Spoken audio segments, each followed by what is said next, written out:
The Raven by Edgar Allan Poe. Enjoy.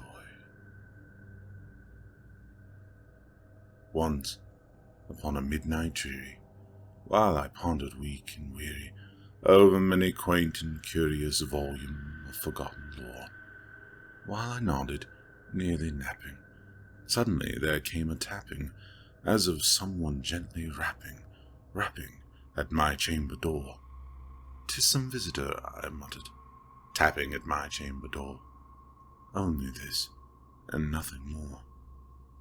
Ah, distinctly, I remember it was in the bleak December, and each separate dying ember wrought its ghost upon the floor. Eagerly I'd wished the morrow, vainly I'd sought to borrow from my books surcease of sorrow for the lost nor for the rare, radiant maiden whom the angels name Lenore. Nameless here forevermore. And the silken, sad, and certain rustling of each purple curtain thrilled me, filled me with fantastic terrors never felt before, so that now, to still the beating of my heart, I stood, repeating, "'Tis some visitor entreating entrance at my chamber door, some late visitor entreating entrance at my chamber door. This it is, and nothing more." Presently my soul grew stronger, hesitating then no longer. "Sir," said I, "or madam, truly your forgiveness I implore. But the fact is I was napping when so gently you came rapping, and so faintly you came tapping at my chamber door, that I scarce was sure I'd heard you. Here I opened wide the door. Darkness there, and nothing more. Deep into that darkness peering, long I stood there wondering, fearing, doubting, dreaming dreams no mortal ever dared to dream before. But the silence was unbroken, and the stillness gave no token, and the only word there spoken was the whispered word, "Lenore." This I whispered, and an echo murmured back the word, "Lenore."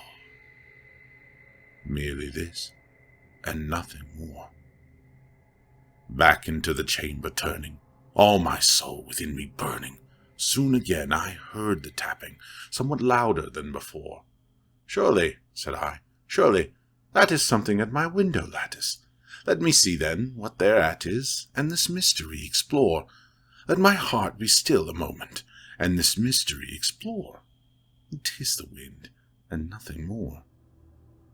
Open here I flung the shutter, when, with many a flit and flutter, in there stepped a stately raven from the saintly days of yore.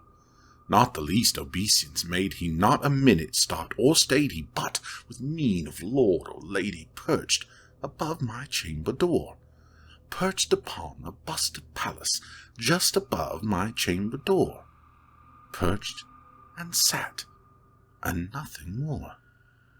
Then this ebony bird beguiling my sad fancy into smiling by the grave and stern decorum of the countenance it wore.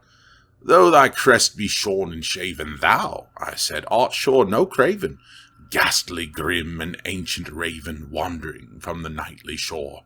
Tell me what thy lordly name is on the night's Plutonian shore." Quoth the raven, "Nevermore." Much I marveled this ungainly fowl to hear discourse so plainly, though its answer little meaning, little relevancy bore. For we cannot help agreeing that no living human being ever yet was blessed with seeing bird above his chamber door, bird or beast upon the sculptured bust above his chamber door, with such a name as Nevermore. But the raven, sitting lonely on the placid bust, spoke only that one word, as if his soul in that one word he did outpour. Nothing farther than he uttered, not a feather then he fluttered, till I scarcely more than muttered, "Other friends have flown before. On the morrow he will leave me, as my hopes have flown before." Then the bird said, nevermore. Startled at the stillness broken by reply so aptly spoken, doubtless, said I, what it utters is his only stock and store, caught from some unhappy master, whom unmerciful disaster followed fast and followed faster, till his songs one burden bore, till the dirges of his hope that melancholy burden bore, of never, never more. But the raven, still beguiling all my fancy into smiling, straight I wheeled a cushioned seat in front of bird and bust and door. Then, upon the velvet sinking, I betook myself to linking fancy unto fancy, thinking what this ominous bird of yore, what this grim, ungainly, ghastly, gaunt, and ominous bird of yore meant in croaking nevermore. This I sat engaged in guessing, but no syllable expressing to the fowl whose fiery eyes now burned into my bosom's core. This and more I sat divining, with my head at ease reclining on the cushion's velvet lining, that the lamplight gloated o'er, but whose velvet violet lining, with the lamplight gloating o'er, she shall press nevermore. Then, methought, the air grew denser, perfumed from an unseen censer, swung by seraphim, whose footfalls tinkled on the tufted floor. Wretch, I cried, thy God hath lent thee. By these angels he hath sent thee respite, and nepenthe from thy memories of Lenore. Quaff, oh quaff this kind nepenthe, and forget this lost Lenore. Quoth the raven, nevermore. Prophet, said I, thing of evil, prophet still, if bird or devil, whether tempter sent, or whether tempest toss thee here ashore, desolate, yet all undaunted, on this desert land enchanted, on this home by horror haunted, tell me, truly, I implore, is there balm in Gilead? Tell me, truly, I implore. Quoth the raven, nevermore. Prophet, said I, thing of evil, prophet still, if bird or devil, by that heaven that bends above us, by that God we both adore, tell this soul with sorrow laden, if within that distant Aidenn it shall clasp a saint and maiden, whom the angels name Lenore. Clasp a rare and radiant maiden, whom the angels name Lenore. Quoth the raven, nevermore. Be that word our sign of parting, bird or fiend, I shrieked, upstarting. Get thee back into the tempest and the night's Plutonian shore.